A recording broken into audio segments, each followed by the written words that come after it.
Село Допарай располагается на правом берегу реки Лена. Село относится к Илахскому наследию Алехвинского района. Здесь живут супруги Ощепковы. В 1996 году они организовали крестьянское хозяйство. Тогда главная задача была обеспечить себя самым необходимым. В сельском хозяйстве, конечно, с голода не умрешь. Только для этого надо потрудиться с утра и как придется.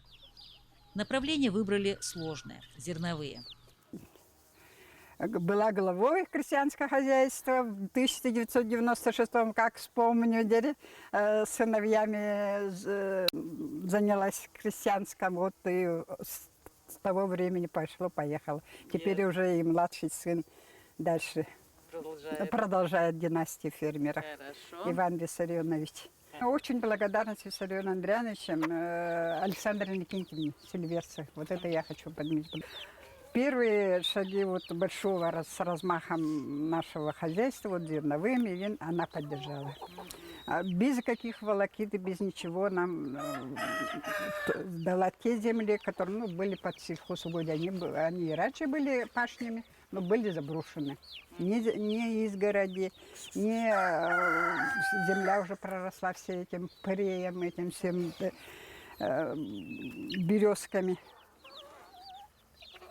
Вот поверила нас, что мы сможем все-таки зерновые поднять. Без никаких проволочек, все утвердила, все распоряжение выдала. И, конечно, через куми, через все это быстро оформили. С той поры минуло много лет. Дети выросли и уже сами сменили родителей.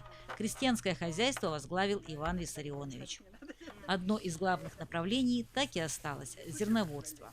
В этом году мы на чистые поры оставили пашни 60 гектаров. И сына старые 18 гектаров посеял, и на восстановление 18 гектаров работает сейчас. И еще мы брали 40 гектаров леса, горельник в административном районе Допарая. Осенью хотим эти леса вырубить и сделать пашнями. Ага, тоже пашня. Ага. Тогда получается, что вы посеяли в этом году? В этом году мы посеяли ячмень. Ячмень. Ага, В 2021 году хороший урожай пшеницы порадовал хозяев не только количеством, но и тем, что из него можно готовить хлеб. Семенной материал вообще одно из важных составляющих в зерноводстве, уверен опытный фермер. с помощью агрохолдинга Туймада с Тюменской области, там у них АПХ есть, опытное производство хозяйства, НИИ, исследовательский институт. Нам они отправили овес элитный сорт, овес талисман и ячмень ача. Эти два сорта, они хорошо выросли в прошлом году, мы их посеяли. Себя очень хорошо показали именно в Алехвинском нашем районе. Они созрели, талисман немного опаздывает по срокам, а ячмень, талисман овес это немного опаздывает, но он на ветру не рассыпается. Этим хорошо. А ячмень ача, он стоит и не ломается. До осени даже стоит. Преимущества у них вот такие. И по урожайности ячмень дает крупные зерна.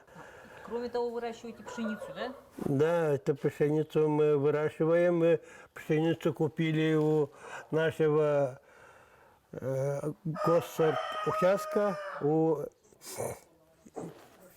Руфимы Георгиевны. Ага. Она очень хорошо работает, поставляет нам всегда пшеницу, хорошие сорта у него. И ячмень тоже у нее брали, покупали. И наши условия в Алекме, я много лет работаю, всегда наблюдаю, что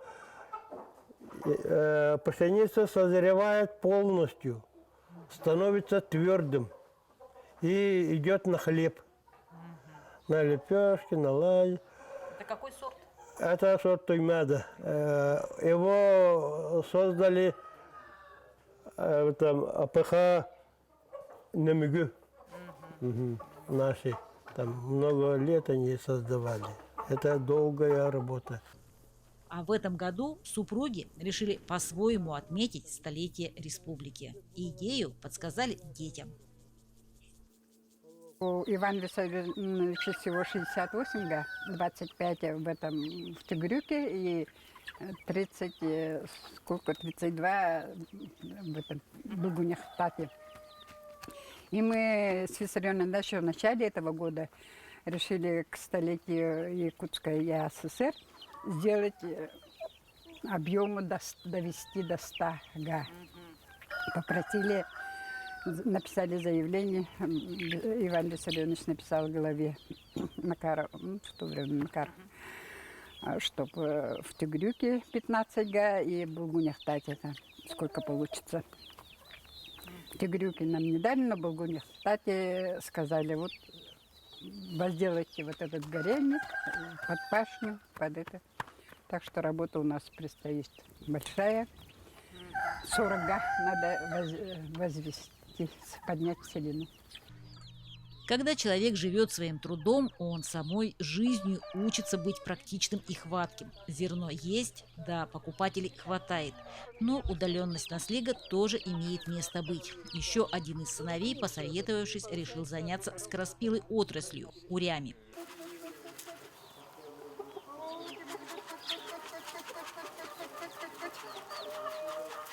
Так как у нас в Алекумском районе в городе нету птицеферм и вот разведения, и несушек, просто говоря, несушек, да, кур.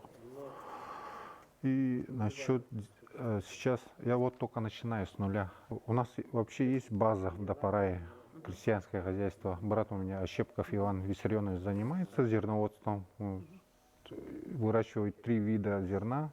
Это ячмень, пшеница и овес.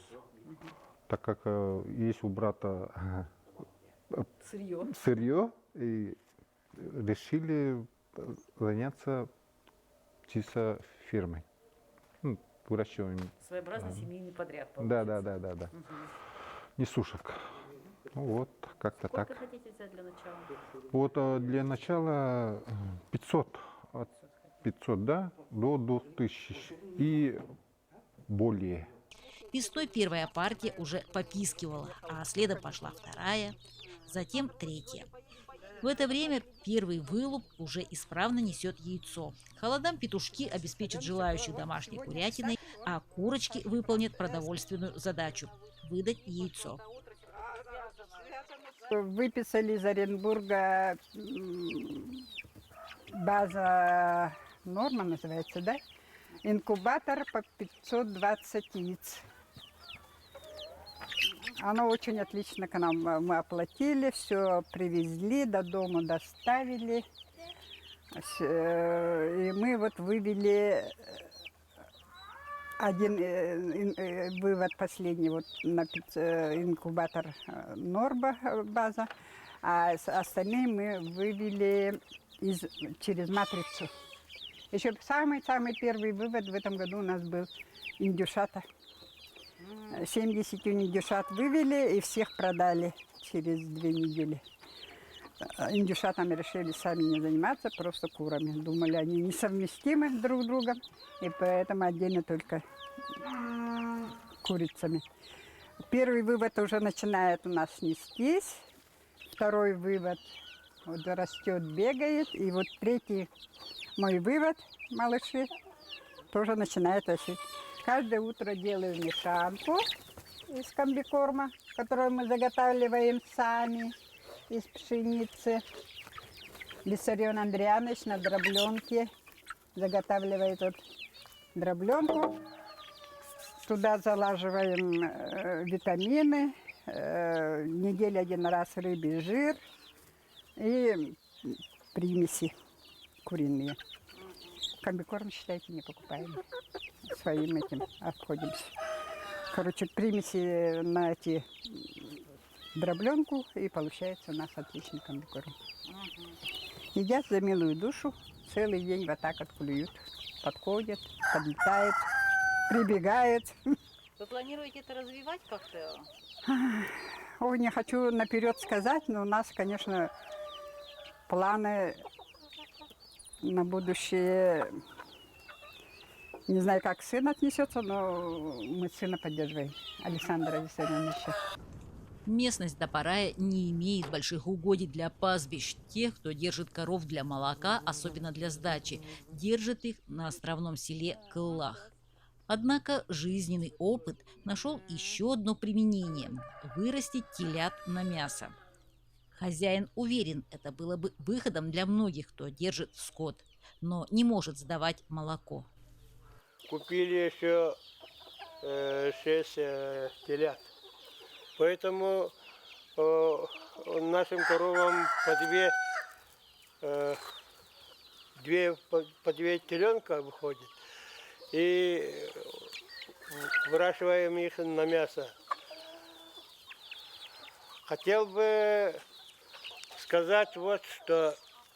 Если так сделать, где молоко не принимают на слегах, поголовье, если выращивать поголовье по 2 штуки, то продают молокосдатчики телят свои по 7 тысяч, например, кулакские по 7 тысяч продают. Торговкин это так хорошо организовал, Виссарион Торговкин. Мы у них меняемся на дробленку, зерно. И хорошо, что у него только одна сдача молока выходит. А у нас мы молоко не сдаем, поэтому направление по мясному идет. Ага. Если б тем, кто держит скот, повысили б хотя бы немного субсидию, были бы мы все и с молоком, и с мясом, убежден Виссарион Андрианович. За время, отведенное нам, мы просто не успеваем рассказать все.